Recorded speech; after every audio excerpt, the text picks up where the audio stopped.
अस्सलाम वालेकुम दोस्तों, आप देख रहे हैं उर्दू इन्फॉर्मेशन चैनल। उम्मीद करता हूँ आप सब लोग खैरियत से होंगे। जैसा कि आप जानते हैं कि घरों में परिंदे पालने का शौक़ बहुत आम हो चुका है। इस शौक़ का शिकार बड़े भी हैं और छोटे भी। अब तो बाज़ारों में भी मुख्तलिफ़ किस्म के परिंदे आम हो चुके हैं। इनमें बाज़ तो बहुत महंगे दामों फ़रोख्त होते हैं। आज के टॉपिक में हम जानने की कोशिश करेंगे कि घरों में परिंदे पालने के बारे में इस्लाम की क्या तालीमात हैं।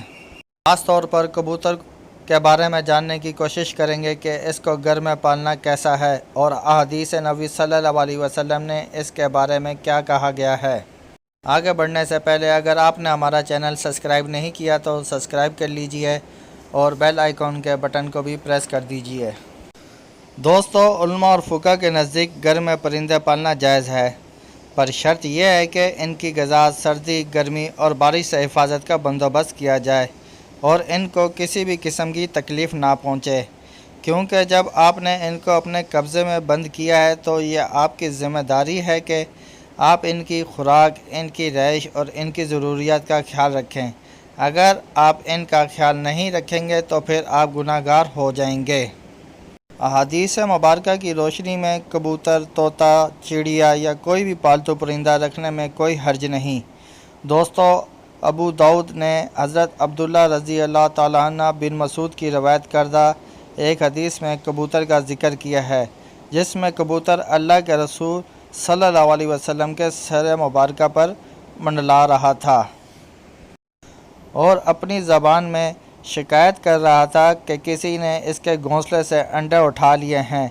आप सल्लल्लाहु अलैहि वसल्लम ने अपने सहाबा में ऐलान किया और पूछा, किस ने इस कबूतर के अंडे उठाए हैं।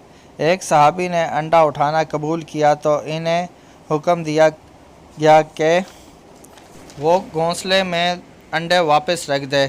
दोस्तों, रवायत से मालूम हुआ कि इस्लाम में परिंदे पालना जायज़ है। अब आपको कबूतर के हवाले से बताते हैं कि इस्लामी तालीमात इसके बारे में क्या कहती हैं। अहादीस में घरेलू कबूतर खुदा को बहुत याद रखते हैं, अहले बैत को दोस्त रखते हैं और साहब खाना को दुआ देते हैं कि अल्लाह तुमको बरकत दे।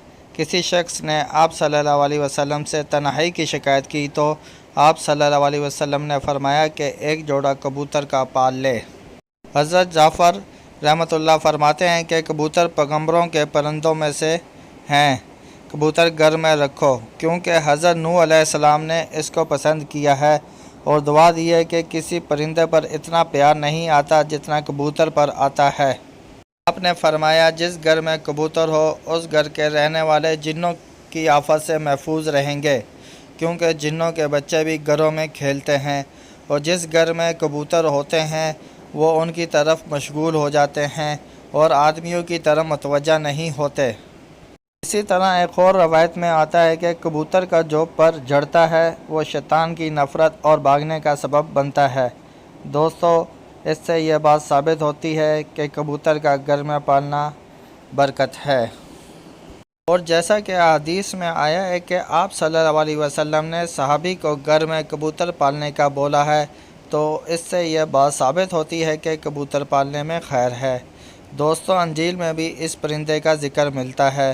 तूफ़ान नूह के थमने के बाद जिस परिंदे को ज़मीन के हालात मालूम करने के लिए भेजा गया था वो कबूतर ही था। कबूतर के बारे में अहम मालूमात बताते हैं। कबूतर घरेलू परिंदा है जिसकी गर्दन छोटी है, चोंच मुनासिब है और जिस्म भरा हुआ है। इसका ज़िक्र कदीम तारीख़ दौर में भी मिलता है। पत्थर के दौर में आदमी इसको ग़िज़ाइयत की ज़रूरियात की तकमील के लिए पालता था। ईसाईयत में कबूतर अमन निशान तस्लीम किया जाता है। हिंदू मज़हब में रानी देवी की सवारी कबूतर है और सिख मज़हब के मानने वालों का कबूतर के बारे में ये अक़ीदा है कि अगर किसी सिख ने कबूतर को कुछ भी खिलाया तो वो इसकी बरकत से दूसरे जन्म में कभी भूखा नहीं रहेगा। दोस्तों, कबूतर कदीम ज़माने में बेहतरीन नामावर हुआ करता था। कहा जाता है कबूतर बड़ा ज़हीन परिंदा है जो अशख़ास को उनकी तस्वीर में देखकर पहचान लेता है। साइंसदानों का कहना है कबूतर ऐने में भी अपनी तस्वीर को देखकर ख़ुद को पहचान सकता है, यानी यह चेहरे की पहचान तक खुद शनास परिंदा है। यह खुसूसियत किसी दूसरे परिंदों में नहीं पाई जाती। इसके अलावा कबूतर میں حروف کو بھی شناخت کرنے کی خصوصیت پائی جاتی ہے۔ کبوتر میلوں دور سے اپنے گھر کا پتہ ڈھونڈ لیتے ہیں۔ دوستو، امید کرتے ہیں آپ کو آج کی ہماری یہ ویڈیو پسند آئی ہوگی۔ مزید اچھی ویڈیو دیکھنے کے لیے آپ دیکھتے رہیے اردو انفارمیشن چینل۔ اور اب ہمیں اجازت دیجیے، اگلی دفعہ ہم آئیں گے ایک نئی ویڈیو کے ساتھ۔ اللہ حافظ۔